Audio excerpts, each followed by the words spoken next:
What does it do, YouTube? Welcome back in. I'm Scotty. This is Scotty Says. And after last night's Monday night football game between the LA Rams and the San Francisco 49ers, today's episode is entitled Beat Down by the Bay. Are the Rams regressing? AKA Silence of the Rams? Wow. Let's get right into it. Now, the first thing I have to say is I had a bad feeling that what we saw was going to happen. I had a bad feeling, and as I mentioned in my last video, I'll pick the Rams with my heart, but with the head, I didn't really have a lot of confidence in them. I had a feeling they were going to stumble into the bye, 2 straight losses, and that's where we are. The Rams are 7-3 after 10. Now, here's the positive side. If at the beginning of the year, if I would have said to you the Rams will be 7-3 after 10 games going into the bye, how do you feel about that? I would have felt pretty good about it. I would say I'll take that deal. But when you run out to 7-1 and then you stumble back to 7-3, it doesn't quite feel the same. And the reality is the Rams have not played well in weeks. Now, they've played some lower caliber teams to start with, and they've taken care of business, and that's the bottom line. You got to win the games you got to win. But honestly, they were fortunate to escape Jared Goff and the winless Lions at the Palace. That, other than the tie, was the Lions' best game of the year.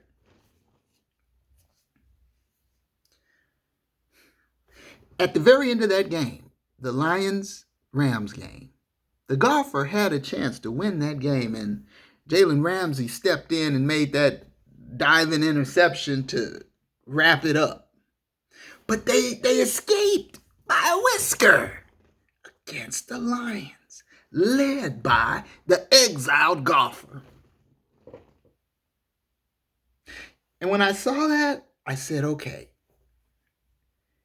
lots of things about that game struck me as off. Primarily, the quarterback play from one Matt from Detroit.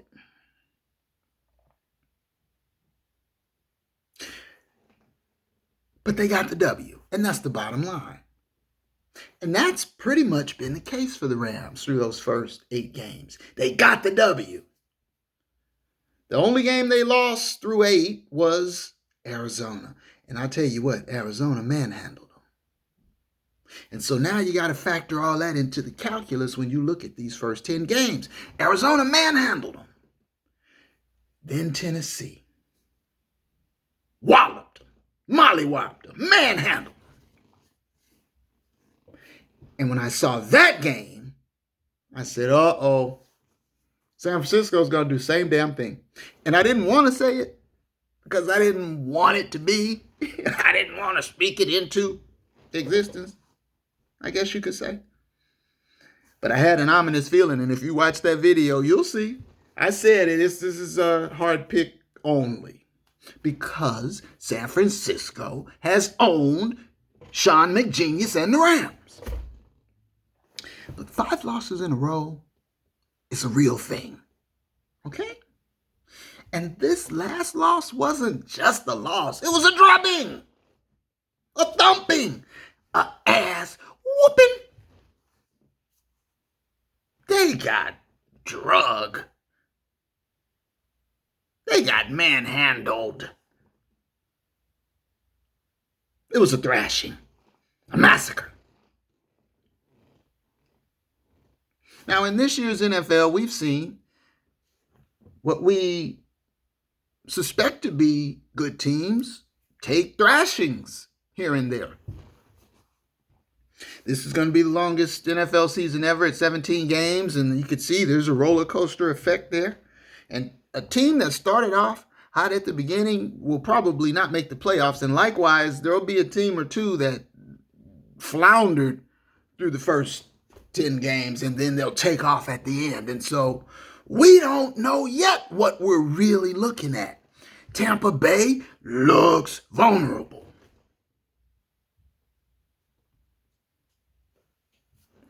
I still don't believe in Green Bay. I know.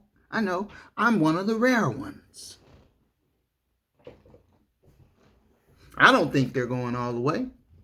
I just don't believe it. However, coming out of the bye, the Rams go to the frozen tundra, and it'll be the last of November in Green Bay, outdoors. And see, that's the thing. These trends, the historical trends, historically, the 49ers have dominated the Rams. Historically, the Rams have not been a cold weather team. And see, all this goes back decades. I've been watching football a long time. I remember Ken Norton, now a coach, but then a player, beating on the goalpost, punching it 6 or 7 times, talking about the same old Rams. After they had a long string of dominance against the LA Rams and then the Anaheim Rams, and then they came to St. Louis, and Kenny Norton was hitting the goalpost saying, same old Rams, no matter where they were. LA, Anaheim, St. Louis, the Niners dominated them. Been that way for decades. Generations, I guess, even. It was that way up until the greatest show on turf. And I need to do a separate video about the St. Louis LA Ram rift.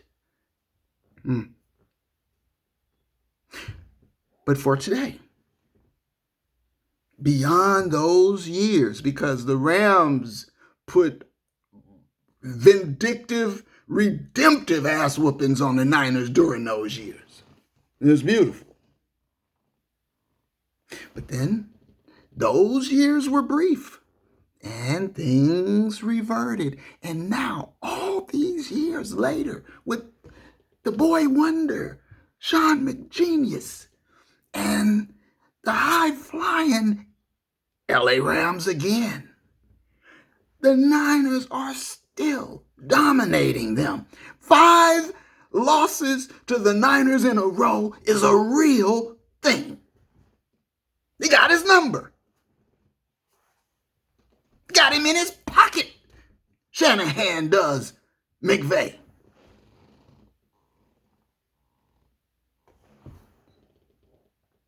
That second quarter fake field goal at the end of the half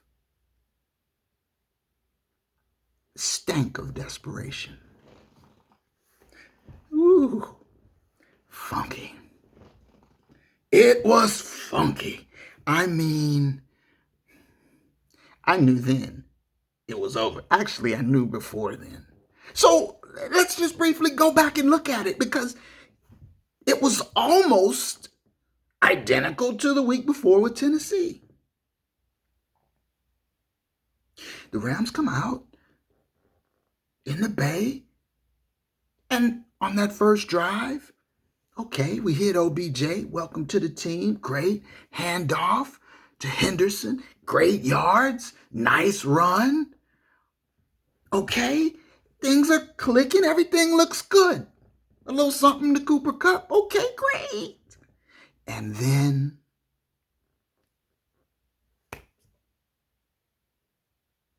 That interception that Matt from Detroit threw to start the first quarter on the Rams' first drive. Ostensibly, he threw it to OBJ. That was what he was thinking, I guess. It was nowhere near. He threw it into double coverage, and his receiver was going toward the pylon. He threw it to the center of the field in double coverage. Threw it up. Here, have it, guys. Awful. The Pigskin Poltergeist struck again. Right away, early. He didn't waste time. He didn't dilly-dally around. He was like, let's get right to it. Ha!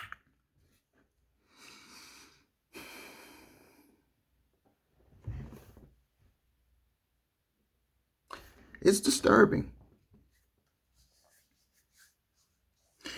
And the thing is, you'd like to say, okay. We got a haunted quarterback. Okay. But we got Aaron Donald and Jalen Ramsey. And as an aside, what was up with Jalen Ramsey's socks? I've never seen that before. He was the only player on the team wearing white socks. Leggings, stockings, whatever the hell you want to call them. What was that about? It's a uniform. It's called a uniform. Everybody's supposed to wear the same thing, the same color, the same scheme. Why was Jalen Ramsey the only one with white socks? The hell? And what was that with them and Raheem Morris? And Raheem Morris gave it right back to him. Like, it looked to me like Jalen Ramsey started one of his Jalen Ramsey rants, and Raheem Morris turned around and said, whoa, better leave your ass down. Jalen? He should have said, work your damn socks, fella.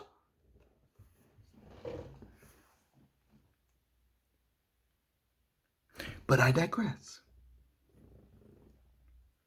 You'd like to think, after that ugly-ass interception, that the defense led by what was last year's number one ranked defense, AD 99,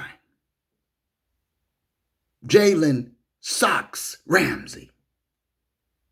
You got Leonard Floyd running around out there, and now you've got Von Miller, who, after the San Francisco game, people starting to call pancakes. Did you see that?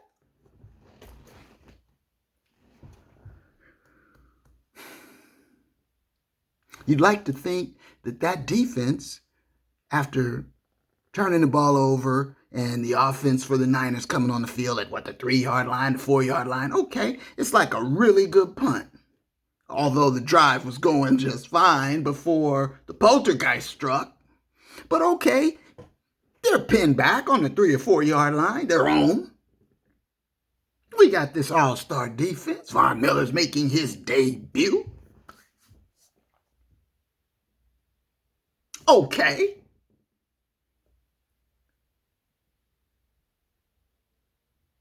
And then what happens? They went ahead and proceeded to chew up the next 11 plus minutes of clock, just grinding it out, churning, running the ball, boom, right down their throat. Deboing them. Did you see Debo's chain afterwards? Deboed them. Give me that chain. Damn. That's what I said. Damn. When I saw that chain. And you know this, man.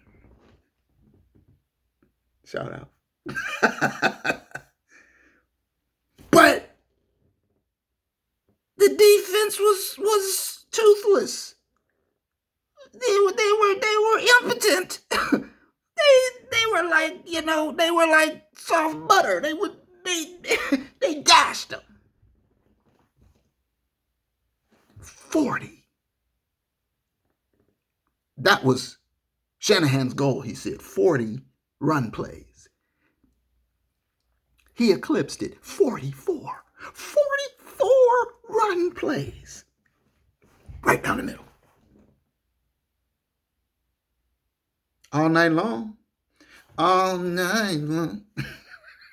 And the Rams could do nothing about it. And that's troubling. Because the blueprint's out there. Everybody sees the tape. All you gotta do, muscle up and punch them. And it wasn't even cold out. You don't think Green Bay's defense saw that? And it's going to be 15 degrees maybe?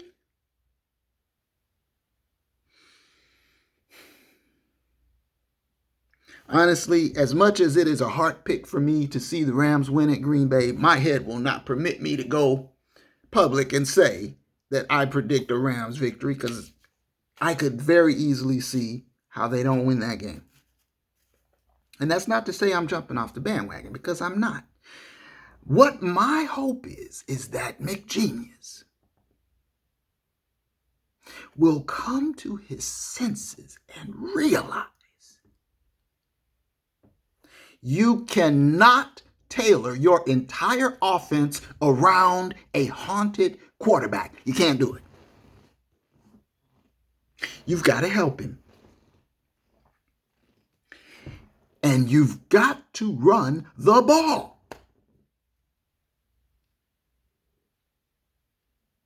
What did Darrell Henderson have? 4 carries or something?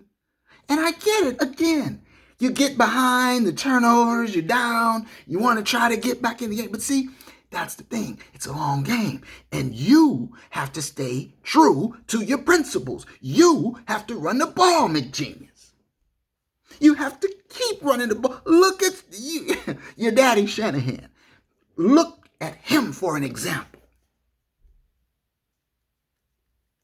Doesn't matter if you're not gaining big chunks of yards, which the running game was producing.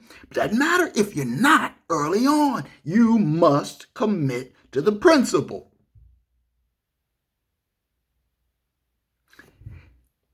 The boy wonder got Matthew Stafford. And he decided, I don't want to do what I've been doing with the golfer, because now I've got Stafford. Now I want to do classic drop back, 3 wide, empty backfield. I want to air it out. Cam Akers goes down, and I think that reinforced it for him. Yeah, see, I don't even have my front line running back. Darrell Henderson has performed fine as a replacement. That shouldn't be an excuse. But I think the boy genius said, hey, Cam Akers is down, and I got Matthew Stafford, see? And I want more receivers, see? And let me say right here, shout out and big up to Robert Bobby Trees Woods. It was, when I heard that news, I felt like a little sickness in my tummy. A little like, thud. It was awful to hear. And these things are freak injuries, and the game is violent, as we all know. And so, anybody can go down. Cup went down a year or 2 years ago. Same thing. So, get well soon. Can't wait to see Bobby Trees back out on the field. And I do wonder, could that have had any type of carryover lull effect on the offense? I don't see why that would have necessarily hurt the defense, except concentric circles, because OBJ wasn't in any type of position after just a day or 2 with the team to participate in the run game as Bobby Trees would. And so, everything had to kind of shift on a dime when Robert Woods went out. And the down feeling that comes, the lull, the pall that falls over Because I felt it, and I'm not even, part of the deal, but for the team, maybe there is some residual effect. And I give them that. Get well soon. Can't wait to see Bobby Trees back next season. But my point is, Sean McVay decided to tailor his offense around a Pigskin Poltergeist. He didn't really understand that the difference between the golfer and Matt from Detroit wasn't as vast as he thought it was. Even though the numbers should have told him that there's a lot of similarities between these two. Is Stafford an upgrade over the golfer? Absolutely. But you can't tailor your offense around that guy. He'll kill you. And that's what he's doing to the Rams. He's freewheeling and throwing them away. Whoopsie daisy, here you go. Here's one for you. 44 running plays. They dominated the time of possession. The Niners did 40-20. Doubled them.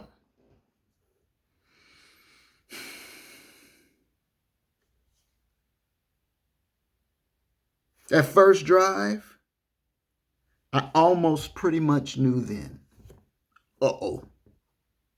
You take the entire first quarter from your 3-yard line and punch in 7. I'm like, this is just what I was afraid of. And before I could complete that thought, Matt from Detroit, pick 6. Now, in all fairness, that pick 6 I put on Higbee. I mean, you got to hold on to that, man. And then that's the other thing. Look at all of the other offensive failures. Van Jefferson dropped a touchdown and a first down. Cooper Kupp dropped a first down. Higbee dropped what turned into a pick 6 and a first down. And all of these first downs were critical. Drive killers. Just drop, whoopsies, whoops. Oh, boy, I don't know what happened there. In that sense, I do think it was an anomaly. I don't think the receivers are going to have the dropsies like that. Hopefully, again this year.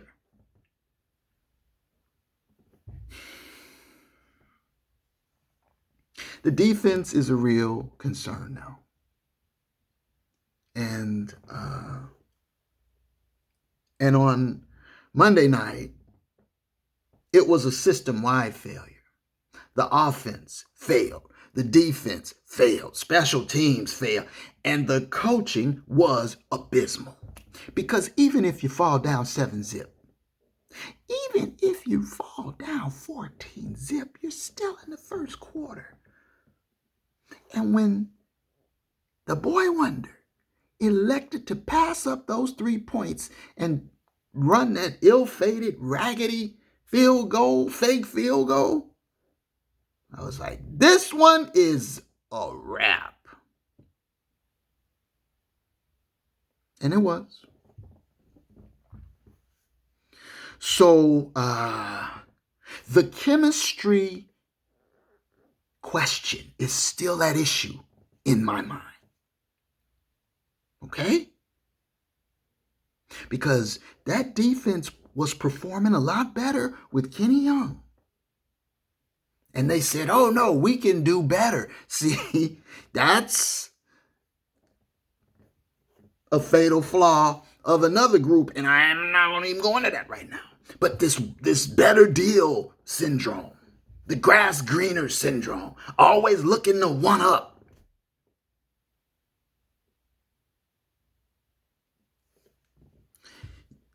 The Rams defense was cooking with Kenny Young. And they said, nah, let's break up that chemistry for a week or two. And then we'll drop Von Miller in, who's injured and who's sad and crying about leaving Denver. And that's going to be the defense. But it was cooking before all of that. Well, we working and, we wheeling dealing, Oh, okay. I see. Did it improve it?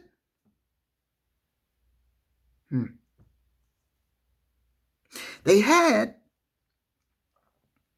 Deshaun Jackson, and we can't say, I don't know what really went down there, but chemistry, was at play. They said, no, you can go. We bring in OBJ. That'll fix the chemistry. Okay. And I will say, OBJ and Von Miller both sounded all the right notes in their post-game presser. I liked what they had to say. They're on board. They said they believe. Okay. Glad to be here. All in. Okay. I like it. I love it.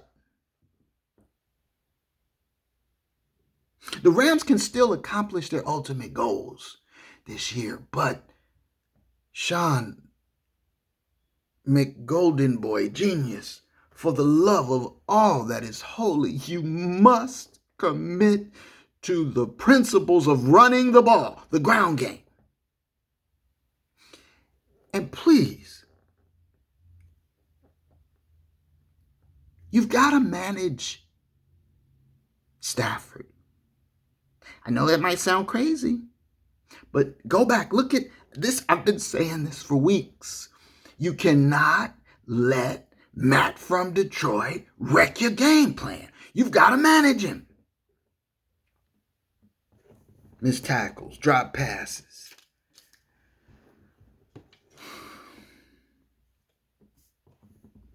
Three straight 3-and-outs at one point. The defense, it's hard for them to hold up. I hope the boy wonders grooming Bryce Perkins. But all this ugliness led for one nasty beatdown by the Bay. Let me know what you think. Leave me a comment. I still think the Rams can get where they need to get to, but it's got to start with the coaching. All right. So you've been called a genius for years now, and now it's time for you to really step up because Shanahan made you look small. Made you look small. All right. Scotty says like, share, subscribe, help me grow the channel. And until next time, my folks.